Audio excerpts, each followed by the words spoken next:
Okay, अस्सलाम वालेकुम students. वालेकुम अस्सलाम। कैसी हैं मैम आप?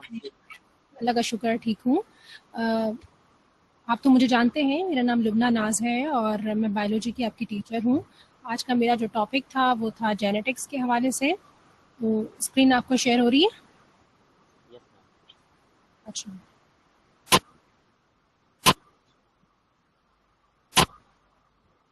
ठीक है। सबसे पहले जो टॉपिक स्टार्ट करेंगे उससे पहले हमें मालूम होना चाहिए कि जेनेटिक्स असल में है क्या।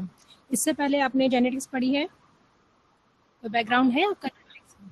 अच्छा, जेनेटिक्स क्या है? जेनेटिक्स मीन जीन्स का जो है वो ट्रांसफर होना पेरेंट्स से ऑफ स्प्रिंग्स में। ठीक है, ऑफ स्प्रिंग्स मीन चिल्ड्रंस में, बच्चों में। ठीक है, अब आप कहेंगे कि मिस जीन्स क्या होते हैं। आपने देखा कि न्यूक्लियस, सेल के अंदर न्यूक्लियस मौजूद होता है। न्यूक्लियस के अंदर क्रोमेटिन नेटवर्क होता है जिसको आप थ्रेड लाइक स्ट्रक्चर कहते हैं और वो कहलाते हैं क्रोमोसोम्स। ठीक है, क्रोमोसोम्स पर छोटे छोटे से एक स्ट्रक्चर पाया जाता है। ये स्ट्रक्चर इस तरह से, जैसे आप लोग क्लास के अंदर बेंच पे बैठते हैं ना, एक बेंच पे तीन स्टूडेंट्स बैठ जाते हैं। ठीक है, तो इसी तरह से क्रोमोसोम्स पर थ्रेड लाइक स्ट्रक्चर पर क्रोमो जीन्स जो हैं वो अरेंज होते हैं। ठीक है, सीक्वेंस वाइज अरेंज होते हैं। ये चीज जो है कहलाते हैं जीन्स कहलाते हैं। क्या कहलाते हैं? जीन। जी। इनका काम क्या? जी, इनका काम क्या होता है? इनका काम है कैरेक्टर्स को पेरेंट्स से बच्चों में ट्रांसफर करना। अब किस तरह से कैरेक्टर्स जो है वो पेरेंट्स से ऑफस्प्रिंग्स में आते हैं। वैसे आपकी क्लास में बहुत से स्टूडेंट्स हैं जिनको हम ये कह सकते हैं कि अक्सर उनकी दादी या मम्मी उनसे कहती है कि देखिए उनकी जो स्किन का कलर है वो बिल्कुल पापा से रिजेंबल करता है। ऐसा होता है आप लोगों के साथ? Yes ma'am. ठीक है ना। अब इसी तरह से क्या होता है कि कुछ जो है बच्चे जो है वो अपनी आई का कलर अपनी मदर से लेते हैं। तो ये वो कैरेक्टर्स थे जो पेरेंट्स में थे और वो अपने बच्चों में उन्होंने ट्रांसफर कर दिए। किसके जरिए से? जीन्स के जरिए से। आ गई समझ में? यस यहाँ मैम। कोई अगर है तो पूछ सकते हैं आप। नो आगे नो चल। मैम। Yes okay, ma'am.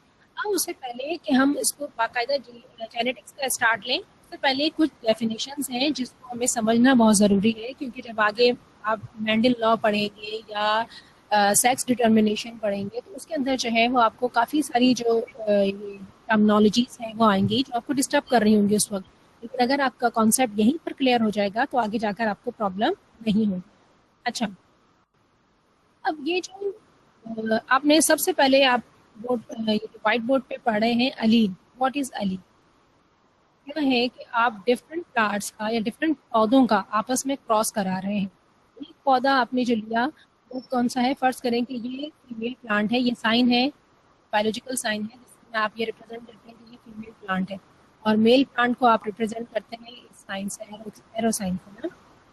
तो अब क्या है कि अगर आपने एक फीमेल प्लांट जो कि वाइट लिया है और एक पर्पल प्लांट लिया है जो कि मेल प्लांट है, ठीक है, तो अब अलील क्या है? यानी आपने एक कैरेक्टर लिया। कैरेक्टर क्या उठाया आपने? कलर का। किस चीज का कैरेक्टर उठाया आपने? सिर्फ उसमें जो है वो कलर देखा। और इसमें कौन से जीन्स हैं? वाइट जीन्स हैं, कलर के वाइट जीन्स मौजूद हैं फीमेल प्लांट में, और मेल प्लांट में जो है वो कलर के पर्पल जीन्स मौजूद हैं। ठीक है, तो व्हाइट कलर का जो अपोजिट हुआ, दूसरा जो कलर आएगा पर्पल कलर, वो क्या होगा? वो उसका अलील होगा। यानी एक कैरेक्टर का अपोजिट जो उसका साथ कैरेक्टर होता है वो कहलाता है अलील। ये चीज समझ में आई? Yes ma'am. ठीक है ना। अच्छा, उसके बाद फिर हम बात करते हैं सेकंड डेफिनेशन की और वो कहलाती है dominant. What is dominant character? अगर आप घर में भी अगर हम बात करें तो अगर हम आपसे ये कहें कि अच्छा ये बताइए घर में सबसे ज्यादा गुस्सा गुस्सा कौन करता है, तो कुछ बच्चे कहते हैं कि हमारे पापा। ठीक है, कुछ बच्चे कहते हैं कि नहीं हमारी मदर, वो ज़्यादा गुस्सा होती है। तो क्या है, अब ये किसी घर में डोमिनेंट पेरेंट, मतलब डोमिनेंट पेरेंट्स में कौन सा पेरेंट है? एक में फादर है और एक जगह जो है वो मदर है। यानी जो अपने आप को एक्सप्रेस कर देता है वो चीज़ जो है वो डोमिनेंट हो जाता है। जो अपने आप को एक्सप्रेस नहीं कर पाता वो चीज़ रेसेसिव हो जाती है। जैसे अगर मैं आपसे क्लास में ये कहूँ कि आप लोगों में से कोई भी स्टूडेंट मुझे नाच सुनाए।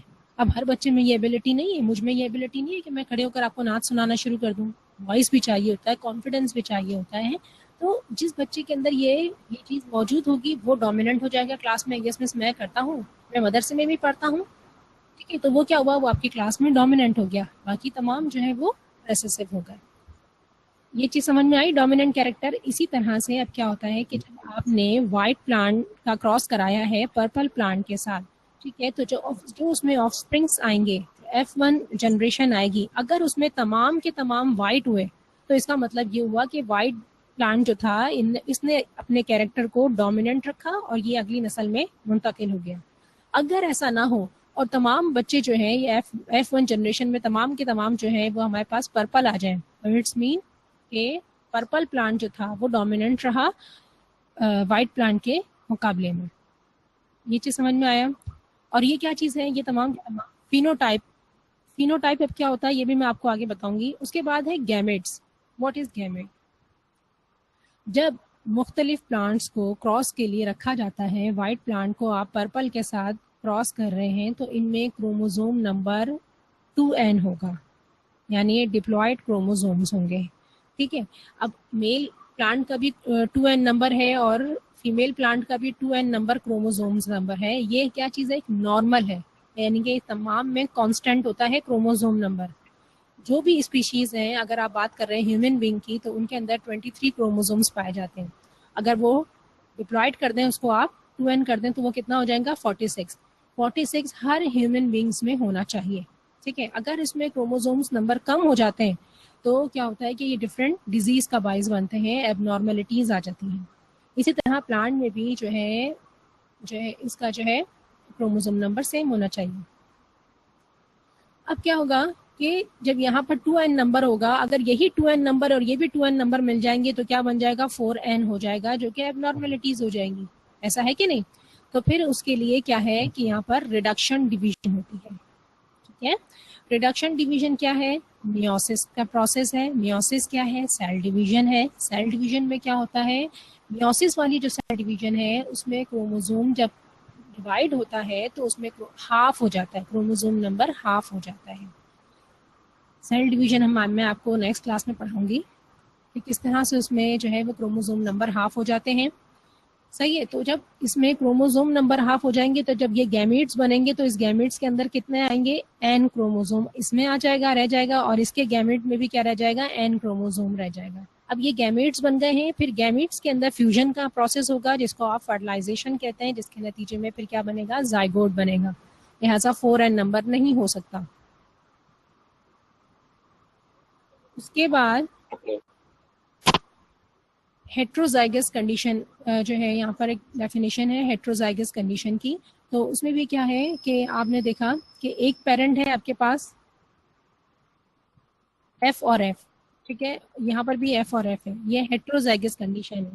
इसको मैं अभी आपको और सिंपल करके दिखाती हूँ कि ये टॉल प्लांट है, ठीक है। टॉल प्लांट का हमने क्रॉस करवा दिया है किसके साथ, शॉर्ट प्लांट के साथ। तो ये क्या चीज़ है, होमोजाइगस कंडीशन है। होमोजाइगस कंडीशन कि जिनमें दोनों जो है क्रोमोसोम्स एक जैसे हों, ठीक है। अच्छा, अगर इसके अंदर अब जब अगर ऐसी कंडीशन हो, ये टॉल हो और एक इसमें ये वाली कंडीशन कौन सी होगी, ये कहलाएगी हेट्रोजाइगस कंडीशन कि जिसमें एक क्रोमोसोम जो है वो टॉल का है और एक जो है वो स्मॉल का है, ठीक है। अब इसमें क्या है कि इसमें जो ऑफ स्प्रिंग्स आएंगे वो टॉल भी हो सकते हैं और शॉर्ट भी हो सकते हैं और कैरियर भी हो सकते हैं। कैरियर मीन यानी इनमें टॉल और शॉर्ट दोनों के जीन्स मौजूद हों। ये समझ में आ रही है? यानी इनमें अगर गैमेट बनेंगे, रिडक्शन डिवीजन होगी, तो इसमें दो तरह के गैमेट्स बनेंगे, एक बनेगा टी और एक बनेगा स्मॉल टी। इसमें भी एक बनेगा टी और एक बनेगा स्मॉल टी। अब अगर ये वाला जो है क्रॉस कर जाए इसके साथ तो फिर क्या होगा कि होमोजाइगस बन गया। समझ में आ रही है? तो इस तरह से जो है, और अगर ये वाला इसके साथ करेगा तो क्या होगा, क्रॉस हुआ तो इसके ऑफस्प्रिंग्स कैसे होंगे, स्मॉल टी और कैपिटल टी, यानी ये हेट्रोजाइगस भी होगा इसमें और होमोजाइगस कंडीशन भी होगी। तो होमोजाइगस और हेट्रोजाइगस समझ में आ गया आपको? Yes ma'am. Yes ma'am. अच्छा, यहाँ तक रखूँ या आगे और चले भी? मैम इनफ है। मैम इनफ है। इनफ है, ठीक है। तो आप जाने से पहले जो है थोड़ा सा हम पूछ लें कि जेनेटिक्स में क्या पढ़ा था आपने, व्हाट इज जेनेटिक्स? और जीन क्या होते हैं? जेनेटिक्स जी मैम, ये हमारे पेरेंट्स से जो हमारे में वो होते हैं ट्रांसफर, जो की आदतें और चीज़ें आपके जो ट्रांसफर वेरी होते गुड, हैं उससे जेनेटिक्स। जेनेटिक्स कहते हैं, सही है। अच्छा, अगर मैं बात करूँ डोमिनेंट और रेसेसिव की, तो वो आप कैसे एक्सप्लेन करेंगे?